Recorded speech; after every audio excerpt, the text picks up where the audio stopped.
Hi, my name is Susan Goudy.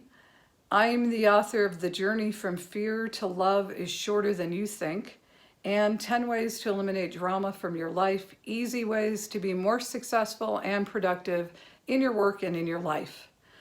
The world's in a crazy place right now. None of us have seen this before. I'm 55 years old and I've never seen anything like this in my life. I'm grateful for that. I'm sad that we're seeing it now, but I wanted to do something to contribute and help as much as I possibly could as we go through, of course, what I'm talking about, the world crisis right now, the coronavirus. We are being inundated with all kinds of news and social media stuff and people's opinions and disagreements and lots of different things that's creating a whole lot of drama around the coronavirus and what's happening in our world right now. This is my attempt, my contribution as an author, and I also am a social worker with a counseling background.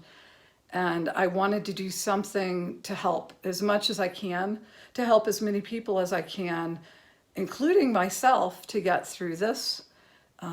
This is just a bizarre time in everybody's life. It's fearful. There's a lot of drama. It's scary. It's uncertain. There's just a lot going on. What I wanted to try to do was to try to calm it down, to help everybody calm down as much as we possibly can, and to help us all remember when we felt confident and safe. So I created 10 steps in a way to move away from fear and drama as we go through this crisis all together. And it was as much for me as it is for all of you. And I hope that you will find it helpful. My first step that I came up with, this is so important right now, is disconnect as much as you possibly can. So disconnect from the social media, disconnect from the news, turn it off. Whenever you get the opportunity to shut it down, shut it down. Some of you are working in environments where whatever you're talking about on a daily basis right now is all about the coronavirus. So you're working 8-10 hours a day and you're inundated with all of it. So whenever you have the opportunity, and some of you are just hearing it constantly. Social media it's all over the news, it's in social media, we can't get away from it. So when you have the opportunity to, on purpose, turn it off, get away from it. Just walk away, go do something else, go pet your dog, but disconnect as much as you possibly can. I understand you might want to check in, so check in instead of every day, every other day. Instead of 10 times a day, try to take it down to 5. Whatever you need to do to baby step yourself away from checking the social media, checking the news on a constant basis. Believe me, pick up your phone, turn on your computer, you're going to get an update. It's going to be right there. They're going to keep giving us the information. So you're not going to miss anything, but you might breathe a little bit easier, feel a little bit better, and maybe a little bit more normal again, back to being kind of more normal. Because believe me, I mean, we all know our life is not normal anymore. But if you can get away from that, you might get it to feel a little bit more normal, at least, while you're not looking at that. So that's my first thing, is disconnect. The second part of this is to reconnect. So reconnect to whatever it is that you consider to be your higher self, your source, your God, your spirit guide. I don't care what it is. But now is obviously the time. If you've disconnected from that, reconnect to that higher power, to your spirit guide, to God.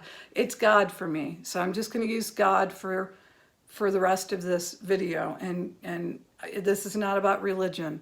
It's about finding that higher power that you believe in and reconnect. And if you've disconnected, right now is the time to reconnect, because that is going to bring you peace of mind. It's going to make you feel better in your heart, in your spirit, in every possible way. So some of the ways, because it's going to give you some reassurance. You know, it's going to help you feel a little bit better about everything. And you're going to remember that you're not alone. So, one of the ways you can do it is to meditate. Another is simply to pray, if you want to pray. Another is to talk to God directly.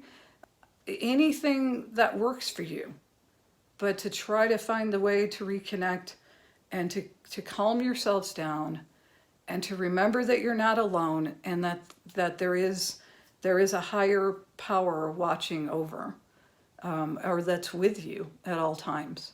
So that's my suggestion for reconnecting. And the way I do it is I meditate. I exercise. Exercise is a great way to reconnect. And when you're exercising, I don't know, for me, lots of times I can feel the presence of a higher source, God, my spirit guides, whatever, because I'm in a more peaceful place. So it takes me into a space where I can reconnect. And when I meditate, I'm in Colorado, it's very dry here. So sometimes I have to turn on my humidifier, and I turn it up as loud as I possibly can. I turn it as high as I can, so it makes kind of a humming noise. And that humming noise will just kind of let me zone out. And then if I can get to that spot where I'm zoned out enough and relaxed enough and focusing on breathing, then I might start to focus on just what I'm in appreciation for. So, I mean, meditation doesn't have to be hard. You can focus on nothing, a sound.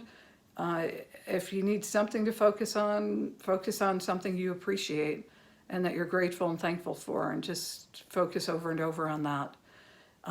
Your dogs, that's something that comes up easy for me, is my dogs. And right now, they're the best to be spending time with. My dogs and my grandchildren. They have no clue what's going on in the world right now, and they're just happy-go-lucky going along with their day, and they're phenomenal. So if you got a pet, that could be your meditative time, is just petting your pet and spending time with your pet. So pray, meditate, exercise, take a walk, whatever works for you to get into a space where you feel like you can reconnect. So that's the first step that I've come up with. I hope you find it helpful. It was helpful for me to write it. From the bottom of my heart, I really want to try to help as many people as I possibly can, including myself and my family, to get through this. I think we can. I think we can get through this. I think that we can calm down. I think that we can possibly find good in what's happening. I know that sounds maybe crazy to some of you, but that's my belief. I think there is some good in what's happening, and there's probably a reason for it. So we may not know what it is right now, but as we go through it, I'll be back, and I will have step 2 for you, and we'll go all the way to step 10. And I hope that by the time we get to step 10, everybody's feeling a whole lot better, breathing a lot easier, and maybe feeling a little bit more like themselves, even though your life looks different. My goal is that you remember who you are and that you find your power again. That's what I want for you. So I'll be back with step 2. Thank you.